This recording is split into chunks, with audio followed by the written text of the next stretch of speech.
Tripura info news update. উপস্থিত আজকের এই সাংবাদিক সম্মেলনে আমি সকল সংবাদপত্র এবং মিডিয়াদের বন্ধুদের আমার পক্ষ থেকে এবং আমার সমিতির পক্ষ থেকে এডিসি এমপ্লয়ি অ্যাসোসিয়েশনের পক্ষ থেকে স্বাগত এবং ধন্যবাদ জানাচ্ছি। জানিয়ে বলছি, আমরা 2023 থেকে 2026 জানুয়ারি পর্যন্ত আমাদের যেই এমপ্লয়ীদের সংখ্যা, রিটায়ারমেন্টের সংখ্যা, তা মোট 460 জন। 460 জন মনের মধ্যে 253 জনের পেনশন আমরা অ্যাসোসিয়েশনের পক্ষ থেকে জোরালো আন্দোলন করার ফলে চালু করেছেন। তার পরবর্তী সময়ে বিভিন্নভাবে আমাদের সমিতির কৌশলগত দিক দিয়ে আমরা আন্দোলন করার পর 57 জন এমপ্লয়িকে গ্র্যাচুইটি, প্রমোটেশন, লিভ স্যালারি যে টাকা দেওয়ার কথা ছিল, সেই 57 জন পেনশনারকে এই টাকাটা দিয়েছে। কিন্তু এখনও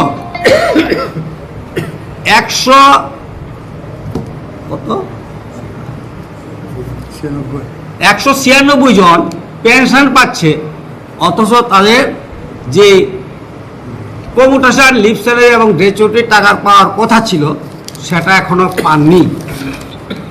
তাছাড়া 260 জন পেনশন হোল্ডার কিছুই পাননি, পেনশনও পান নাই, প্রমোটেশনও পান নাই, গ্র্যাচুইটিও পান নাই, লিভ স্যালারি টাকাও পান নাই। এই যে অবস্থা চলছে, এই অবস্থার মধ্য দিয়ে আমরা বিভিন্নভাবে আপনাদের মাধ্যমে এবং আমাদের সমিতির তরফ থেকে বিভিন্নভাবে আমরা চেষ্টা করছি যে এই জটিলতাকে কাটিয়ে আমরা যাতে আমাদের পেনশনটা রাজ্য সরকারের যেমন 1 মাস পরে, সেন্ট্রাল সরকারের যেমন এমপ্লয়ীদের 1 মাস পরে পেনশনটা চালু হোক, সেরকমভাবে এডিসি প্রশাসনও যাতে এই পেনশনটাকে 1 মাসের মধ্যে চালু করে। কিন্তু দেখলাম তার ব্যতিক্রম ঘটছে। এটা ভারতেও এরকম ঘটনা ঘটে। সারা ভারতবর্ষে আমাদের ত্রিপুরা রাজ্যের মতো স্বশাসিত জেলা পরিষদ 5টি আছে, অথচ দেখা গেল প্রত্যেকটা জেলা পরিষদের মধ্যে এই ধরনের ঘটনা ঘটে নাই। একদম অ্যাকসেপ্ট ত্রিপুরা রাজ্যের জেলা পরিষদে এই ঘটনাটা ঘটেছে। আমরা 60 বছর 61 বছর হওয়ার পর আমরা পেনশনের জন্য তাদের কাছে দৌড়াতে হচ্ছে, আন্দোলন করতে হচ্ছে এবং বিভিন্নভাবে প্রশাসনিক অফিসারের সাথে মিট করতে হচ্ছে। কেন আমরা করবো কেন? আমাদের ন্যায্য পাওনা পয়সা আমরা রিটায়ার করেছি, আমাদের ন্যায্য পাওনা পয়সা ওনারা দেওয়া উচিত। এটা ভারতবর্ষের সংবিধানে এরকমই নিয়ম আছে, সেই নিয়মের বহির্ভূত কাজগুলো করছে। আমরা রাজ্য সরকারের মাধ্যমেও আমরা জানান দিতে চাই, এডিসির এই দুরবস্থা থেকে আমাদেরকে পুনরুদ্ধার করে আমাদের মানসিকতাকে সঠিক জায়গায় যাতে থাকে। এই বৃদ্ধ বয়সে আন্দোলন করতে গেলে তো আমাদের শক্তির প্রয়োজন, আমাদের তো সেই শক্তি নেই। সেই জিনিসটা অন্তত বুঝে আমাদের পেনশন যাতে সঠিক সময়ে 1 মাসের মধ্যে যারা পেনশনে যাবেন তাদেরকে 1 মাসের মধ্যে যাতে তাদের পেনশন চালু করা হয়। 2 নম্বর হলো, আমরা দেখলাম ব্যতিক্রম অনেকটাই।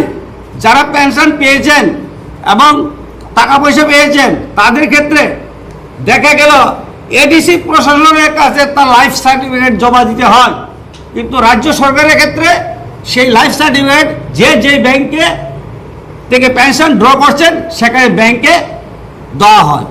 আমরা দাবি রাখবো যে ওই যে লাইফ সার্টিফিকেটটা যাতে আমরা এডিসি অফিসে না গিয়ে আমাদের ব্যাংকে জমা দিতে পারি, সেই ব্যবস্থা যদি তারা করেন, এটা আপনাদের মাধ্যমে দাবি রাখবো।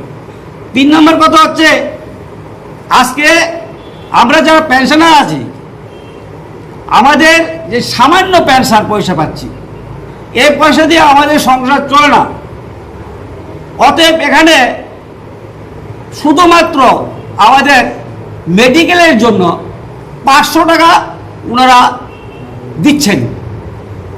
সেটা যাতে অন্তত 3 থেকে 5,000 টাকা এই করা হয়, এটা আমাদের দাবি থাকবো রাজ্য সরকারের কাছে।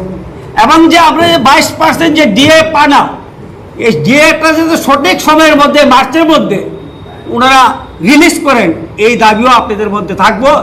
এটা আপনারা ওনাদের মাধ্যমে, আপনাদের মাধ্যমে ওনারা যে জানে এই দাবিটা যে আমরা করেছি সেটা সুস্থ ব্যবস্থা যাতে হয়। নতুবা আমরা আগামী দিন, আমরা কিছুদিনের মধ্যে আমরা সিদ্ধান্ত নিব, শুধু আমরা এডিসি এমপ্লয়ি না, যত ত্রিপুরা রাজ্যের পেনশনাররা আছে সমস্ত পেনশনারদেরকে নিয়ে আমরা আগরতলা শহরে জানান দেব কেন এটা হচ্ছে।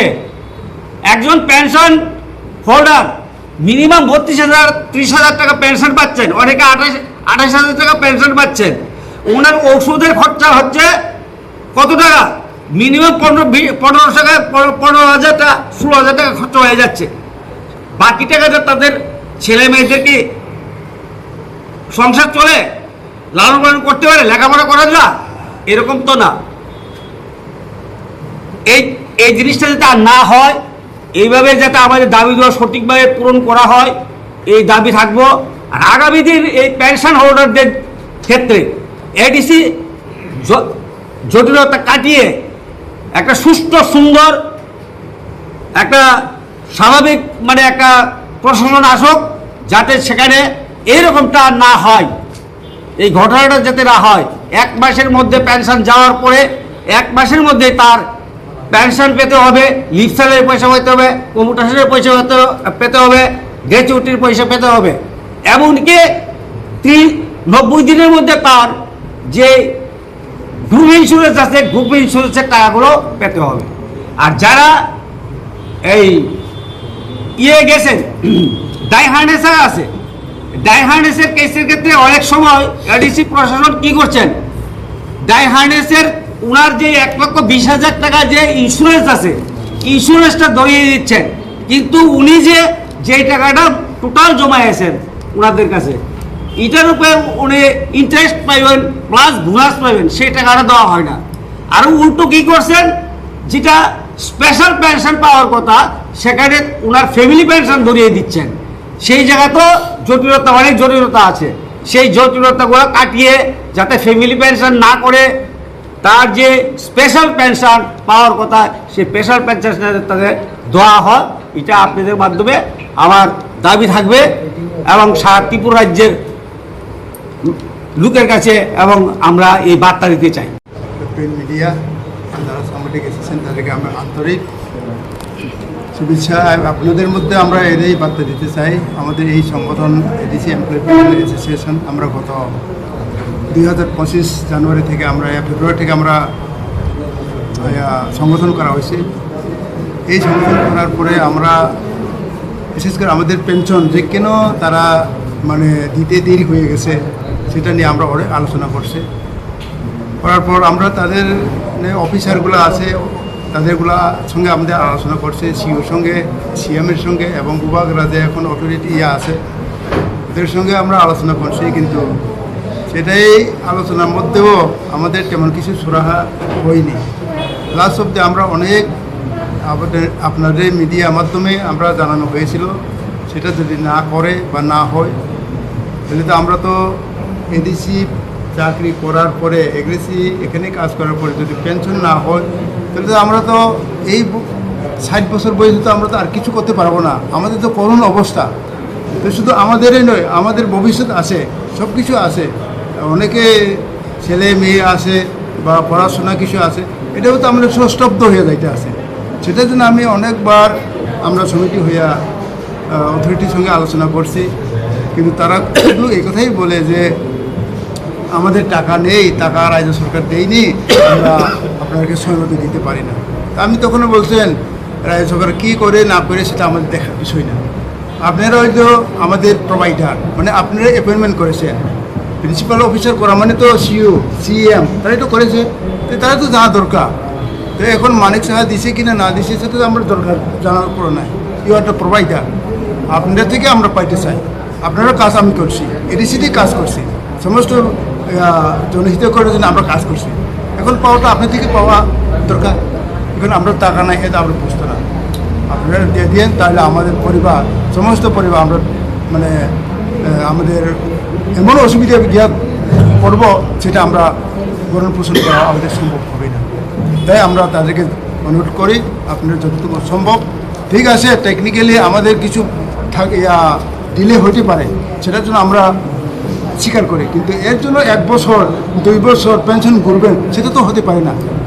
এই আপনাদের মাধ্যমে এটাই আমরা রিকোয়েস্ট করবো, আমাদের একটু যে কথা বলছে যদি তারা যদি ঠিকভাবে এটা যদি না করে তাহলে আমরা পরবর্তী আমাদের একটা অ্যাগ্রেসিভ মুভমেন্ট আমাদের করবো, সেটা আমরা করব। আর এডিসি থেকে যারা আগামী দিনে পেনশন আসবেন এসেছেন তাদের প্রতিও আমি অনুরোধ করব তার যেন এই সংগঠনের যোগদান করা হয় এবং আমরা যৌথভাবে আমাদের পেনশনের মানে বেনিফিটগুলো যথাসময় আমরা যেন পাওয়া হয় সেটাই আমরা তাদের কাছে অনুরোধ রাখবো। আর এটা অনুরোধ করবো তারা যেন আমাদের এই যে অসুবিধাগুলো তারা দেখেন এবং দেওয়া হয়, সেটাই আমরা অনুরোধ করব। Thank you.